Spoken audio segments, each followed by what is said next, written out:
Hello, wonderful people. Welcome to Teach Crest International. I am your host, Ruth Karibu. In case you're new here, Karibu sana. Yes, so we are on the 31st of December 2024, and I thought of bringing you something more enlightening. Yeah, so it's at that time of the year, that we are having friends, we are analyzing, we are doing live audits, we are even doing what analyzing how our targets, setting new targets, blah blah blah. So we are even meeting new people, we are engaging with the family and friends. Yeah, so I thought that we should share something about relationships and red flags. Yeah, so first of all, I believe you know what red flags are, so I'm not going to even decide to define it. Yeah, you know what they are based on your definition and what you know. Yeah, so like some of the red flags: gaslighting, abuse, and this could be monetary, it could be verbal, it could be social, it could be religious. It. There could be also abusive patterns, like someone who is a psychopath. They're asking for even uh, silly things. Someone can even ask you about the color of your pant. They just want you to even maybe do a video call to confirm where you are because they're possessive. So I don't know, it could be also a disease. Maybe they have obsessive compulsive behaviors and disorders. So yeah, we could also have people who are like controlling. There are people who are not willing to introduce you to their friends, yet they isolate you from your friends and family. They keep criticizing others for even funny things. Like I had a scenario where someone is criticizing a friend's wife. Oh, she wants to be driven to work every day. I'm like, you're not the one who is driving her, you're not the chauffeur. Number two, you are not the husband who is driving her to work. And besides, it's their car, they are fueling it. So what is the big deal? Why do you keep criticizing?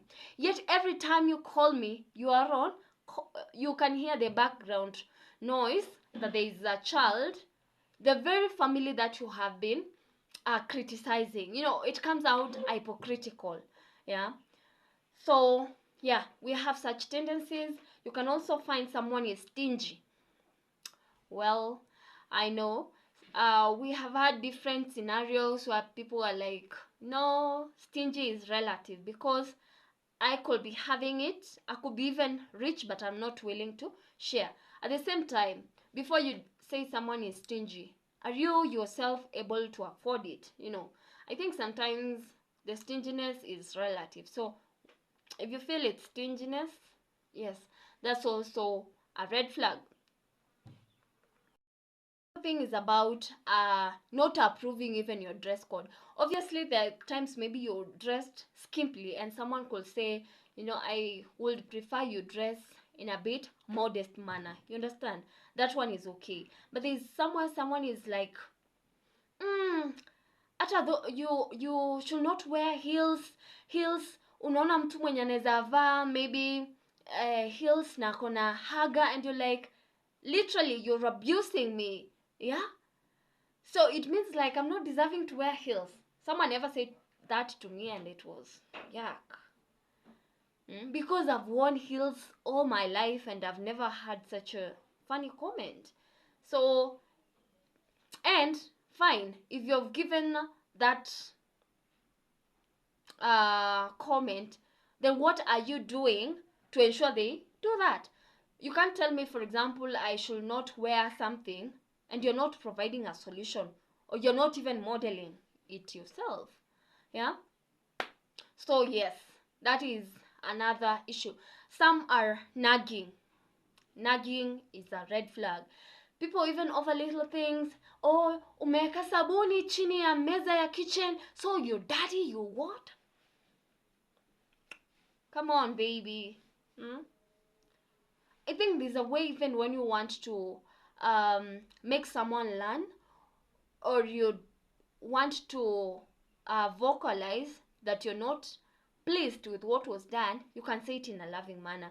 I would appreciate maybe if you put the soap dish under such and such a place instead of putting it under the table, kitchen table for that matter.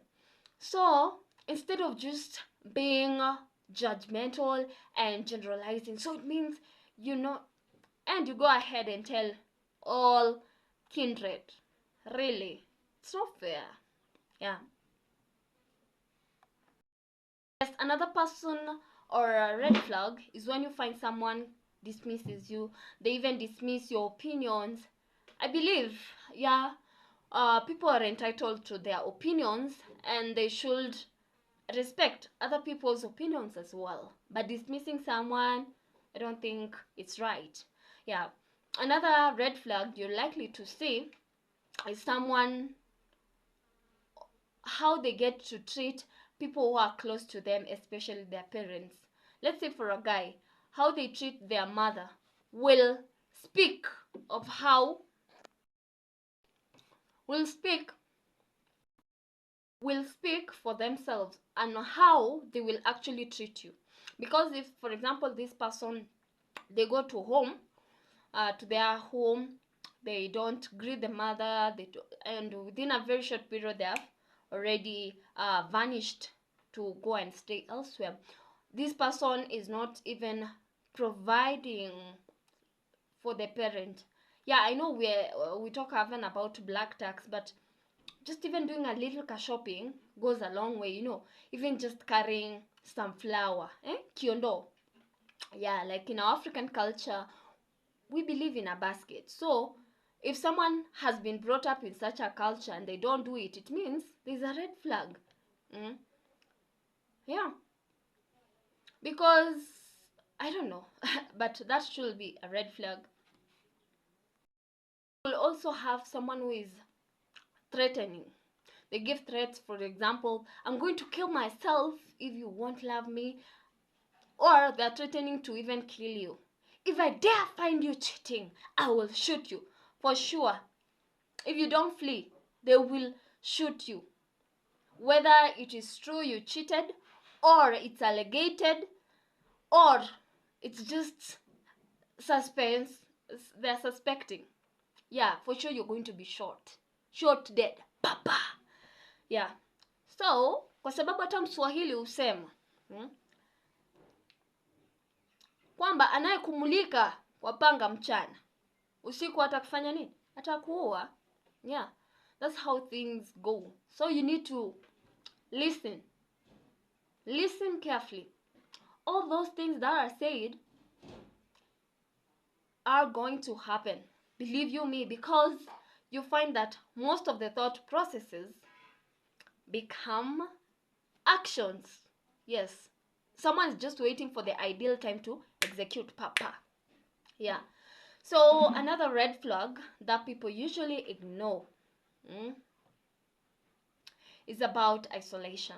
Someone doesn't want you to meet your friends, to go out, yet isolates you literally from everyone to the extent that you cannot, when you're in a certain place that is maybe you're facing danger, you cannot even be able to voice out because you've been segregated from people, so you become an easy target. Another thing is when you find someone showcases a different face in public versus what they do in private. Someone could be so philanthropic outside there, but in their very own houses,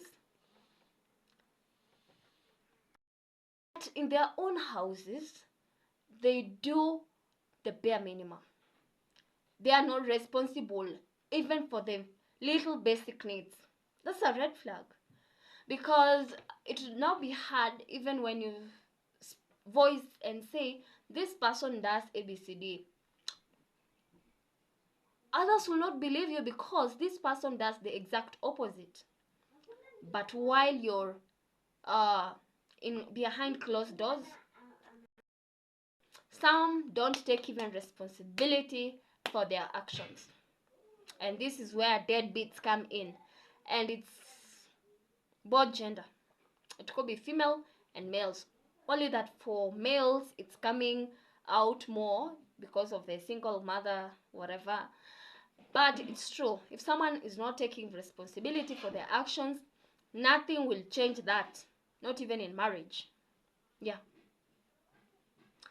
Another thing is about the sharing of bills. So it depends with your country. There are some countries whereby it's 50-50, you know. But if you are the one who asked for the date, then we expect that you should be able to foot the bill. Yes, I could be having that money to foot the bill, but the fact that you're the one who asked me out for the date, I believe then you should be the one footing. If I'm the one who requested for a coffee, then I should be willing to pay for it. Yeah, there's no way around it. Another thing that I came up with was about physical abuse. And this starts with a slap. It graduates into beatings and battering. The next minute, someone is using sharp implements like a panga, a machete to beat you. Yeah. And now they start shouting, all those things. That's a red flag. Red flag. And what people should know is the moment someone starts even raising your voice and you don't establish the boundary, it's going to recur. The same way, if you start being slapped, it will graduate because it becomes now a normal tendency. And people will be like, huyu amezoea kuchapwa kama hatoki, then you're satisfied. And there's nothing as bad as abuse, because especially if you're coming from a dysfunctional background where you witnessed someone being battered, so you got to learn that it's okay to batter someone. Or you can be a victim. It's okay to be a victim. Either you become an abuser or the victim. It becomes bad. It's familiar to you. Next, it's also addictive. And the more you stay there, the more it will be like you're cast under that perpetrator's spell. You're literally cast on their spell, and you're unable to break from it. Yeah, so the earlier you see, the better you start running. Or I don't know. Another person is someone who rushes you in. Yeah, maybe nataka unizalie, blah blah blah. But when you look at what they're bringing on the table, it's the bare minimum. It means, for example, they really want to put you in a place where you're bound to them. Yeah, and some are good at pretense. They can be really, really good. You can love bomb someone before you show the real characters. So those are some of the red flags. Also, there are people, okay, it's good to check up on people just to know where they are, but there's that which is extreme. And when I say, if you feel it's extreme or it's too much, it's indeed too much. For example, someone wants to know where you are, who are you with, the calls coming in, imetoka kwa nani, they are on your phone, prowling and scrolling. I had a case whereby, I had my mother's phone. Yeah, so I haven't put even a password, but this person feels so insecure, and they're like, who is this you've saved as husband? I'm like, come on, that's my father, my own father. And if you look even at the skin, if you look at him, the profile pic is there, you can see my image. Yeah, we look alike. And this person was not convinced. Why do you have many Facebook accounts? Like, come on, I'm a business person. In the past, I was working with an MLM. So, Facebook, for example, would bar or even restrict you from posting. So you had to have an alternative account. Sometimes it's just uh, for business. You want to spread your wings and you have too much. And for someone who is very versatile like me, sometimes you don't want to put everything together. You want to have, maybe this is for business, this is for work. But someone will conclude that you're using different accounts because you have these partners that you're cheating with. Yeah, I don't know. So that's how red flags come in. So what do we do? What do we do? Sometimes these red flags are there, and either you dismiss them or you don't even notice. And the reason as to why most people don't notice is because they have a blurred image. What am I trying to say is that you find someone's red flag detector is not detecting. It has become weakened, and what weakens it usually includes childhood traumas.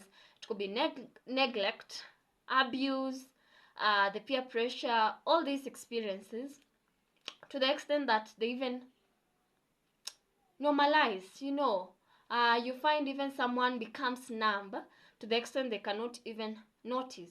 They're used to, it's so familiar. Yeah, so that will be another reason. Sometimes people just assume the red flags and they wait for magic to happen for people to change. But the truth is, you can only change yourself. Someone is not going to change for you. Yeah. And if they're going to change for themselves. Yeah. And whoever they think is deserving. And you cannot change a person who is above 18 years, an adult. Not even prayers will change them. Actually, it's like witchcraft. Trying to subvert someone's will. If they've chose that life, they're not going to do anything. Let's say you're abusing alcohol. I'm not saying taking alcohol. Abusing, literally, the extent maybe you become verbally abusive or physical. Because there are people who hide behind the alcohol, especially if they want to do something stupid. So that when they'll be asked, they'll be like, oh, not sober. I'm not aware. Yeah. So they will not be taking in the blame. And you'll be there wondering, am I mad? Yeah. So we have such kind of red flags. And those are some of the reasons people don't notice. Yeah, they're so self-explanatory, so visible. And some just, they know this is a red flag for sure. But they're waiting for it to know. Just that curiosity that killed the cat. How bad will it get? How redder will that red flag get?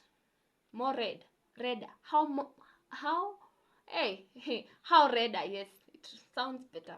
How redder the red flag will get. And some, because of the way they are brought up, they can see even the green lights, the green flags, but they translate that or decode that as unsafe because they're not used to that. And that brings me to what we should do. Tufanya nini sasa? First, as parents, we need to know that the family is the basic unit of the society. And it's true. It is dysfunctional as things stand. So it's our responsibility to start rebuilding families. Number two, we need to know that families as a unit has different dynamics. Yeah, it could be made up of father, mother, and children. It could be made up of adopted children. It could be made up of two partners. It could be made up of a single parent with children. So we need to embrace this. It could also be a blended family, whereby you have a spouse with their children with another partner. You have children from with another partner or partners. Then you also have children from the two of you. Yeah, and you have come together. you're blending it. Yeah, so that's another thing. So that reduces the pressure, having to have the ideal, because the reason as to why most people, especially women, will not come out, they'll be like, I need to preserve the ideal family unit of father, mother, and children. But, or you want to stay because of the children. But the truth is, the children are old enough and they can see, they know the energy, and sometimes they wonder why you're staying even in a toxic environment. They really do wonder. And it becomes harder for you to be a moral authority to even tell them, these are red flags, to teach them, because they are good masters as far as copy and paste is. They're good observers. So when you tell them some of the things and they look at your life, they analyze it, and they're like, wow, you are teaching water and drinking wine. Because all that knowledge that you're telling them is not what you're doing, practicing. So it's good to walk the talk. Thing is to acknowledge mistakes. Sometimes you have to say ABCD happened and it's not the way it's supposed to be. Maybe someone physically abused you. You need to be clear and say that, yeah, I tolerated that, but it's not what's supposed to be done. Yeah, it could be an opportunity even to teach about tolerance, forgiveness, but you need to give them the ideal picture of how things need to be done. You also need to acknowledge your mistakes. Yeah, we do make mistakes, and be willing to say sorry. Yeah. The thing is about assertiveness. The ability to say no and you mean it's a no. Or say yes and you mean it's a yes. For example, if you say, don't touch me, it should be a no today and forever. Yeah, you should not compromise it. So assertiveness helps to even model that. Another thing that I wrote is about boldness. You need to be bold enough to live a life worth emulating. You need to be bold enough to walk out, irrespective of, to walk out from toxic environments, irrespective of what the society will say, what people will say, because they will talk, and at the end of the day, only you has the ability to see whether you can bear with the suffering or go out. Yeah. Another thing is about the boldness to foster good relations, especially with our children, with our family members.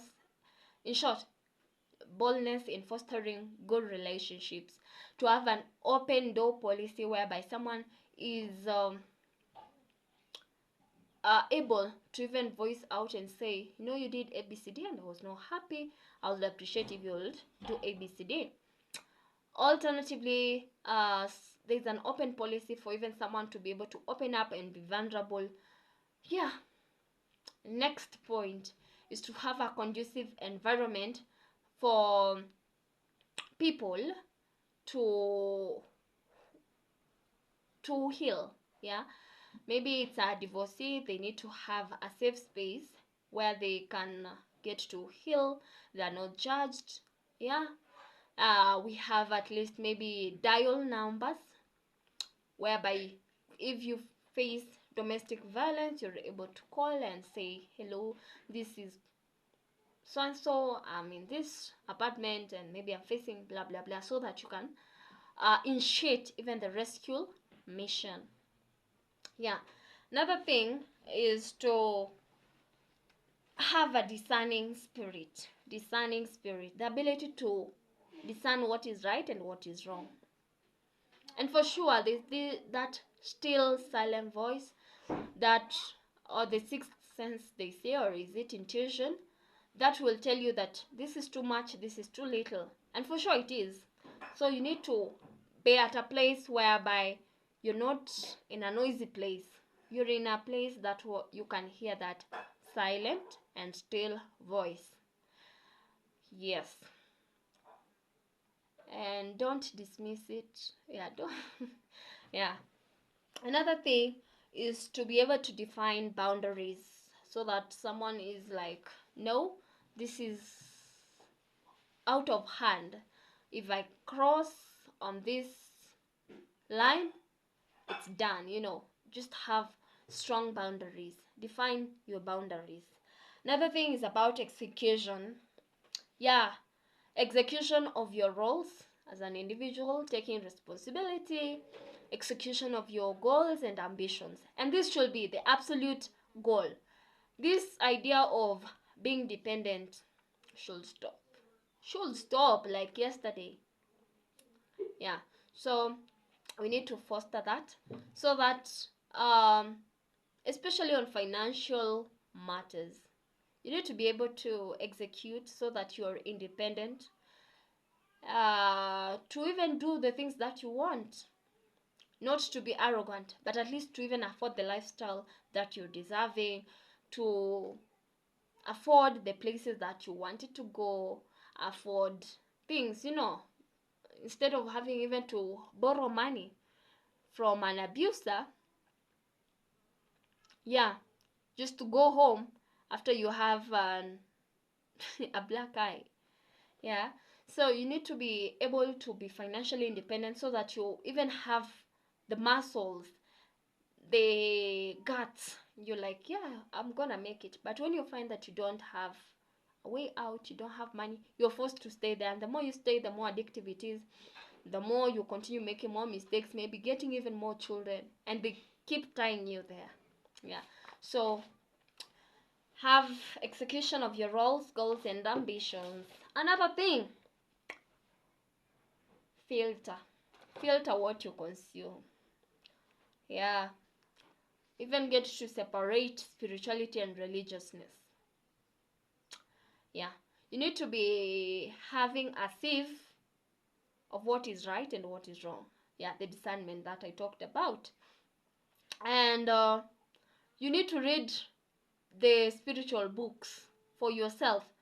See, it is so and so say this. No, read it for yourself and interpret the way it's supposed to be interpreted. Don't misconstrue, especially the Bible, which has been the most abused book. Yeah, so be able to filter.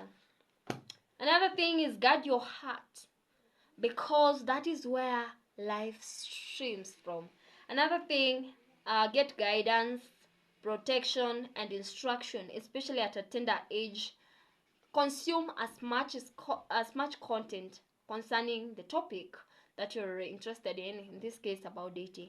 It's so funny how we prepare for over 20 years, even for a career, which is going to last about 8, then forget to forget to invest on these relationships that are going to last for a lifetime. So we need to relook into that. Stop, please. Yeah.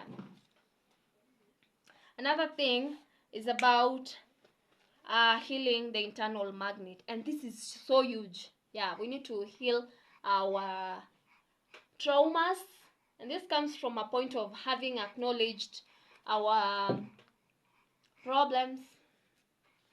Yeah. So you get to acknowledge and realize the traumas, the learned belief systems that are not serving you, and deciding that you want to be part of the change. Another thing is having non-negotiables. For example, if communication is a non-negotiable for you, you should stand up for yourself. Yeah. Get to embrace individuality. We are unique, so yeah, embrace individuality. Another thing is about leading from the forefront. We need to be key. I'll leave it at here because of some distractions, and I shall finish it up later. Until next time, bye.